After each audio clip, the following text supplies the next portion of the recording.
ವಿದ್ಯಾರ್ಥಿಗಳು ಗುಡುಗಿದ್ರೆ ವಿಧಾನಸೌಧನೇ ನಡುಗುತ್ತೆ ಅನ್ನೋ ಹಾಗೆ ಬೆರಳೆಣಿಕೆಯಷ್ಟೇ ವಿದ್ಯಾರ್ಥಿನಿಯರು ನಡೆಸಿದ ಪ್ರತಿಭಟನೆಯಿಂದ ಸಮಸ್ಯೆಯೊಂದು ಕ್ಷಣ ಮಾತ್ರದಲ್ಲಿ ಬಗೆಹರಿದಿದೆ. ಸಮಯಕ್ಕೆ ಸರಿಯಾಗಿ ಬಸ್ ಬಿಡದೇ ಇದ್ದಿದ್ದಕ್ಕೆ ಶಾಲಾ ಕಾಲೇಜು ವಿದ್ಯಾರ್ಥಿನಿಯರು ಸೇರಿ ಮಳೆಯನ್ನೂ ಲೆಕ್ಕಿಸದೆ ಪ್ರತಿಭಟಿಸಿದ ಘಟನೆ ಗದಗ ಜಿಲ್ಲೆಯ ಲಕ್ಷ್ಮೇಶ್ವರ ಪಟ್ಟಣದ ಬಸ್ ನಿಲ್ದಾಣದಲ್ಲಿ ನಿನ್ನೆ ನಡೆದಿದೆ.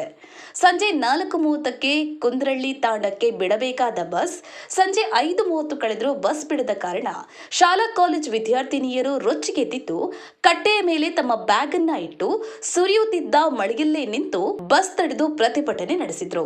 ಸುದ್ದಿ ತಿಳಿಯುತ್ತಿದ್ದಂತೆ ಸ್ಥಳಕ್ಕೆ ಆಗಮಿಸಿದ ಕ್ರೈಂ ಪಿಎಸ್ಐ ಟಿ.ಕೆ. ರಾಠೋಡ್ ಮತ್ತು ಪೊಲೀಸ್ ಸಿಬ್ಬಂದಿಗಳು ವಿದ್ಯಾರ್ಥಿನಿಯರನ್ನ ಸಮಾಧಾನಪಡಿಸಿ ಸಾರಿಗೆ ಘಟಕದ ಅಧಿಕಾರಿಗಳೊಂದಿಗೆ ಚರ್ಚಿಸಿ ಇನ್ನು ಮುಂದೆ ಸರಿಯಾದ ಸಮಯಕ್ಕೆ ಬಸ್ ಬಿಡಲಾಗುತ್ತದೆ ಎಂದು ವಿದ್ಯಾರ್ಥಿನಿಯರಿಗೆ ಭರವಸೆಯನ್ನ ನೀಡಿದ್ರು. ಆ ಬಳಿಕ ವಿದ್ಯಾರ್ಥಿನಿಯರು ಪ್ರತಿಭಟನೆಯನ್ನ ಕೈಬಿಟ್ರು. ಗಾಳಪ್ಪ ಎಚ್ ಹರಿಜನ್, ಲಕ್ಷ್ಮೇಶ್ವರ. ಜೈ ಭೀಮ್ ನ್ಯೂಸ್ 24x7 ಇದು ಬಹುಜನರ ನ್ಯಾಯಕ್ಕಾಗಿ.